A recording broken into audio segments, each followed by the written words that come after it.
Magandang araw po sa inyong lahat, mga minamahal naming lolo at lola, at sa lahat ng miyembro ng Gintong Edad Family. Narito na naman tayo para magbahagi ng kaalaman na makakatulong sa inyong araw-araw na pamumuhay, lalo na sa pag-aalaga ng ating kalusugan habang tayo'y nagkakaedad. Ngayon, pag-uusapan natin ang isang karaniwang problema na madalas nating maranasan, na kung minsan ay akala natin ay simpleng bagay lang, ngunit malaki ang epekto sa ating kaginhawaan. Ang hapdi sa sikmura, ang paninikip ng dibdib, at ang pakiramdam na umaakyat ang asido sa ating lalamunan. Ito po ang tinatawag nating heartburn sa mas seryosong kaso, at kung madalas na ang GERD o mang gastroesophageal reflux disease. Alam niyo po, hindi lang kayo ang nakakaranas nito. Isa katunayan, marami sa ating mga senior ang nahihirapan sa kondisyong ito. Parang may apoy sa dibdib o kaya'y may maasim na lasa sa lalamunan, lalo na pagkatapos kumain o kapag nakahiga. Minsan, akala natin simpleng indigestion lang. Pero kung madalas na itong nangyayari, maaari itong makaapekto sa ating kalidad ng buhay. Nakakabawas ito ng gana kumain, nakakagambala sa ating pagtulog, dahil minsan, gabi pa nga ito umaatake, at minsan pa nga'y nagdudulot ng dikomportableng pakiramdam sa buong araw, na nakakabawas ng ating sigla at saya. Ang magandang balita po, may mga simpleng paraan at natural na solusyon na pwede nating subukan, na matatagpuan lang sa ating kusina at abot-kaya. Ang mga ito ay makakatulong upang guminhawa ang inyong tiyan at mabawasan ang mga hindi kanais-nais na sintomas. Hindi po ito mga milagrong gamot, kundi mga praktikal na gabay na sinubok na ng panahon at ng ating mga ninuno. Ang layunin po natin ay makahanap ng ginhawa sa natural na paraan. Halina't alamin natin ang mga ito, isa-isa, ng may pag-iingat at pag-unawa sa ating sariling katawan. Ang una po sa ating listahan ay ang ating paboritong luya. Sino ba naman ang hindi pamilyar sa luya? Hindi lang ito masarap sa lutuin tulad ng tinola o sinigang, kundi isa ta rin itong makapangyarihang lunas para sa ating tiyan. Sa tradisyonal na medisina, matagal nang ginagamit ang luya para sa iba't ibang karamdaman, at kasama na dyan ang mga problema sa panunaw tulad ng pagduduwal at pagsusuka. At syempre, ang acid reflux. Mayroon itong natural na anti-inflammatory properties na makakatulong sa pagpapahinahon ng iritasyon at pamamaga sa esophagus at sikmura na dulot ng pag-akyat ng asido. Ang mga compounds sa luya tulad ng gingerols ay nakakatulong din sa pagpapabilis ng pagtunaw ng pagkain sa tiyan, na nakakabawas ng tiyansang umakyat ang asido. Para itong natural na pampakalma na nagbibigay ginhawa sa ating digestive system. Paano po ito gamitin? Napakasimple lang. Ang pinakamadaling paraan ay ang paggawa ng ginger tea. Maghiwa lang po kayo ng manipis na piraso ng sariwang luya, mga 1 o 2 pulgada ang haba. Maaari nyo rin itong bahagyang durugin para mas lumabas ang katas. Ilagay ito sa isang tasa at buhusan ng mainit na tubig. Hayaan itong lumamig ng kaunti, mga 5 hanggang 10 minuto bago inumin. Maaari nyo itong inumin bago kumain, mga 20 to 30 minuto.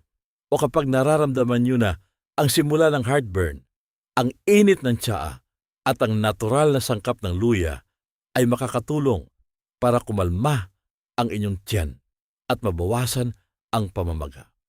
Tandaan lang po, huwag masyadong marami ang ilagay na luya para hindi naman masyadong maanghang at baka lalong maging iritasyon sa inyo. Konti lang po at subukan kung ano ang hiyaang sa inyo. Ang pag-inom ng ginger tea ay parang yakap sa inyong tiyan na nagbibigay ng agarang ginhawa. Sunod naman po ay ang saging. Sino ba naman ang hindi mahilig sa saging? Bukod sa masarap at madaling kainin, lalo na para sa ating mga senior, ang saging ay isa ring natural na antacid. Ibig sabihin, nakakatulong ito na neutralisahin ang labis na asido sa ating sikmura. Ang saging ay mayaman sa potassium at fiber na mainam para sa ating panunaw at nakakatulong din sa pagpapanatili ng balanse ng electrolytes sa katawan. Kapag nakaramdam po kayo ng heartburn, subukan niyo pong kumain ng isang hinog na saging. Ang malambot nitong texture ay madaling madula sa lalamunan at tiyan. At ang natural nitong sangkap ay makakatulong na balutin ang lining ng sikmura na nagbibigay proteksyon laban sa asido. Para itong isang protective layer na pumipigil sa direktang pagdikit ng asido sa mga sensitibong bahagi ng ating digestive tract. Bukod pa rito, ang saging ay madaling digest kaya hindi ito magpapabigat sa inyong tiyan. Na isa ring mahalagang konsiderasyon para sa mga may GERD, mainam din itong kainin bilang merienda sa pagitan ng mga pagkain para mapanatiling balanse ang asido sa inyong sikmura at maiwasan ang sobrang gutom na maaring mag-trigger ng acid reflux.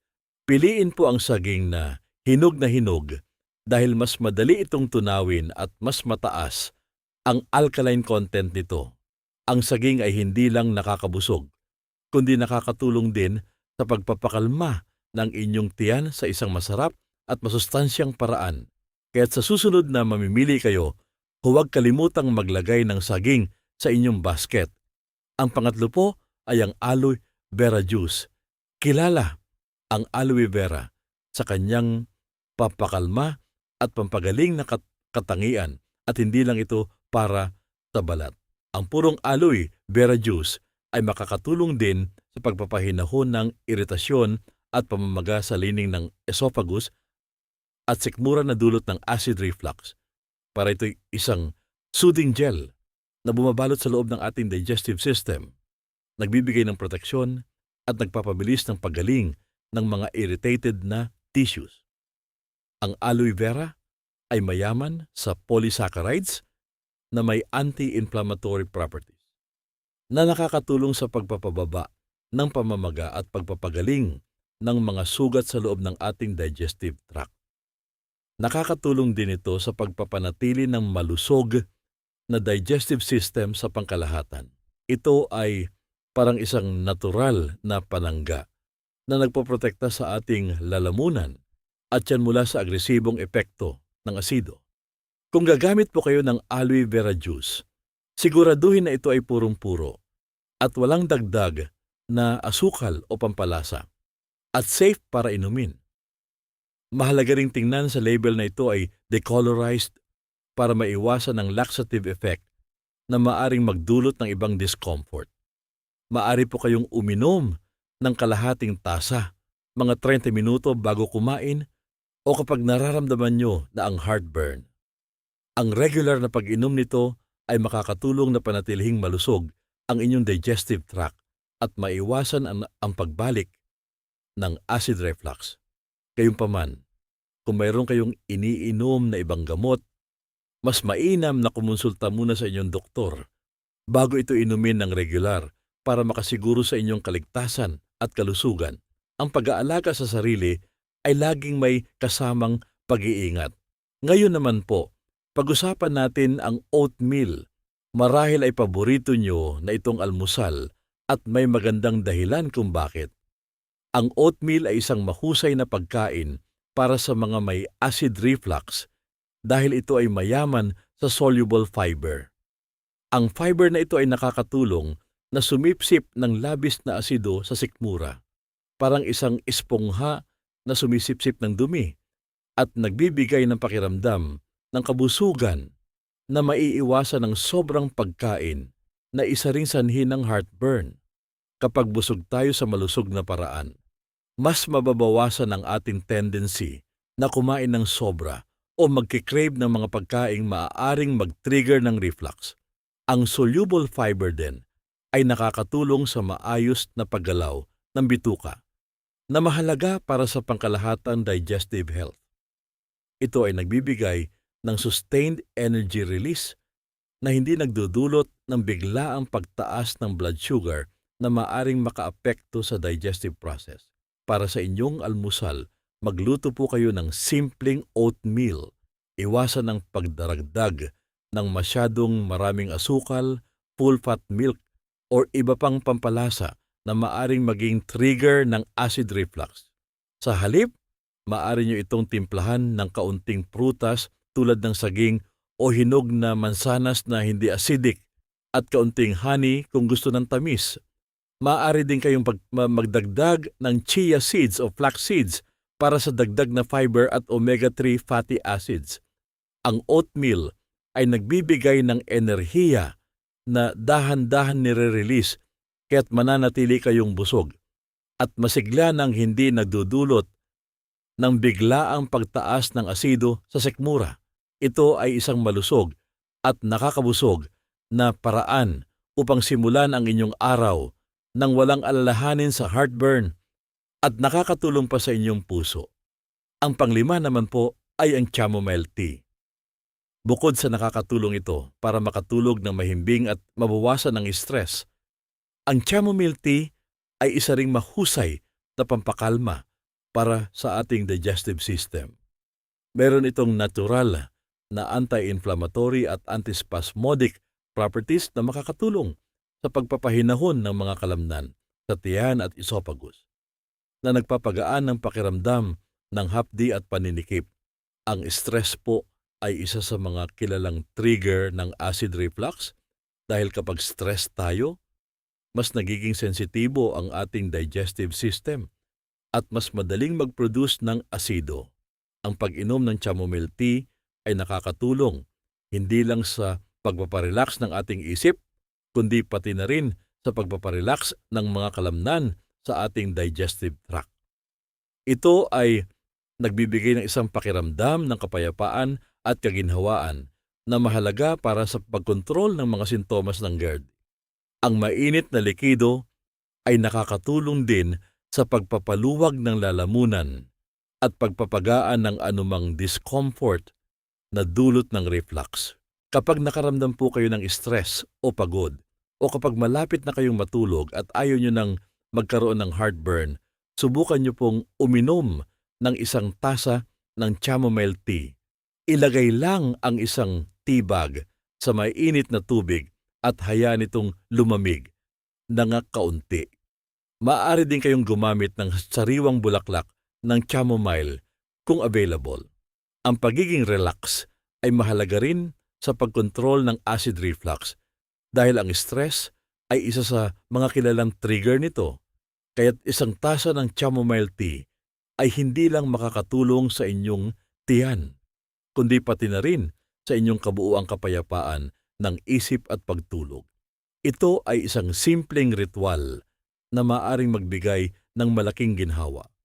Bukod sa mga natural na lunas na ating natalakay, mayroon din po mga simpleng pagbabago sa ating mga gawi sa pagkain at pagtulog na lubos na makakatulong sa pagpapagaan ng acid reflux. Ang mga ito ay madaling gawin at hindi nangangailangan ng malaking gastos. Una, subukan po nating kumain ng dahan-dahan at ng maliliit na porsyon. Kapag nagmamadali tayong kumain, mas malaki ang posibilidad na makalangap tayo ng hangin na maaaring magdulot ng kabag at pressure sa tiyan. Mas mahihirapan din ang ating tiyan sa pagtunaw ng pagkain kung ito ay malalaking piraso o kung sobra ang dami. Ang pagnguya ng mabuti ay susi sa maayos na panunaw dahil nagsisimula ang digestion sa bibig. Hindi po kailangan na busog tayo sa isang upuan.